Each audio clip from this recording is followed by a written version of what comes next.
it's fine. It's fine. She'll stop. Okay.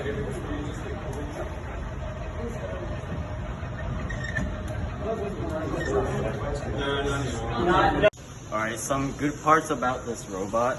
The first thing is the mousetrap traps Ken better because it's like higher now, so it grabs Ken's shirt, so it grabs more secure. So another thing is the drive system is better now. We changed the gears from MDF to 3D printed parts, so it doesn't strip the gears anymore. The third thing is that it knocks down fences very well because of how wide it is, and at the front part here it's positioned so that it doesn't hit the large fence and activates the mousetrap. And also the scissor lift, it's able to lift if if the motor is secured to the plate, and also it's able to secure the casing with these two wood screws. And during competition, the robot was able to move forward with its 3D printed gears, and it was able to knock down all the fences, but it can't get Ken because of the large fence got stuck, so it can't able to grab Ken. Okay, so some bad things about a robot were the front wheel bearings right here. It's not very stable, so it just keeps rotating in on itself, and it's not very consistent in the driving. And the back wheels right here, when we were backing up to get back to Barbie Land, the back wheels kept getting caught on the ramp lip, so it couldn't back up consistently in the Barbie Land. And then we weren't able to grab Ken during the competition because the large fence was getting in the way of our gears. The large gear at the bottom right here, it just kept hitting it because we drove forward and we didn't have any way to get rid of the large fence, and it prevented our robot from moving forward to grab Ken.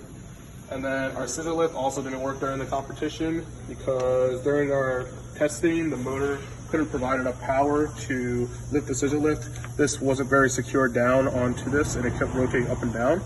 And then even when the scissor lift was working, it just wouldn't lift the casing fast enough for us to be able to complete it in the competition. And then we also don't have any way to gather the isotopes. Okay, so some changes we're planning to make to our robot. So the first thing we talked about was the driving. So an idea we're gonna have is basically just add an additional one of these hex rods that we have like here in the back, in the front. We think that'll stabilize the driving overall way better. So that's the first thing we're gonna do. Another thing we're gonna do is we're gonna try and basically mount this motor way better, way more secure than it is right now. As you can see, the sides here are kind of flimsy because this can easily shake. So we're thinking that by having this pressed down better, it should be able to move the gears and move the lift at a way quicker rate, or just in general. Something else with the scissor lift we're thinking about doing, since we had a lot of room with the boxing, is to add pre-made fillers, like maybe like styrofoam or something. So that way the motor does not have to lift as much to get the lift started. So it might make it easier on the entire lift as a whole to be able to lift it in a faster time and easier. And the last thing we're thinking about changing is more of an addition. We're thinking of trying to finally make something for the balls in order to go for the isotopes, and we're thinking of using an isotope pneumatic rail system. So basically have the pneumatics with an actuator shoot out either like a rail or a block in order to block the balls from other components or competitors. And also the pneumatics, we're thinking about possibly adding below here that would shoot out the barrier in the middle, because that seemed to be a problem for us when trying to grab Ken. So for difficulties for upcoming plans for our robot, that would include weight concerns, because as we add more and more stuff to our robot, it's going to get heavier and heavier, so we want to make sure that the motor still has enough power to move the robot.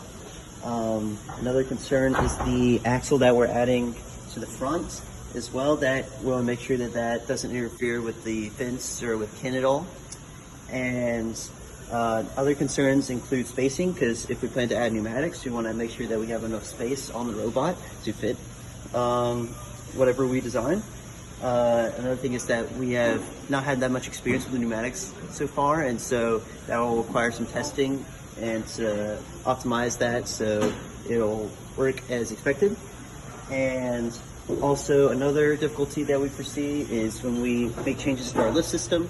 That'll require a lot of testing and trial and error, because notice that it can work, but it'll be difficult to optimize it so that it works efficiently in the time allotment.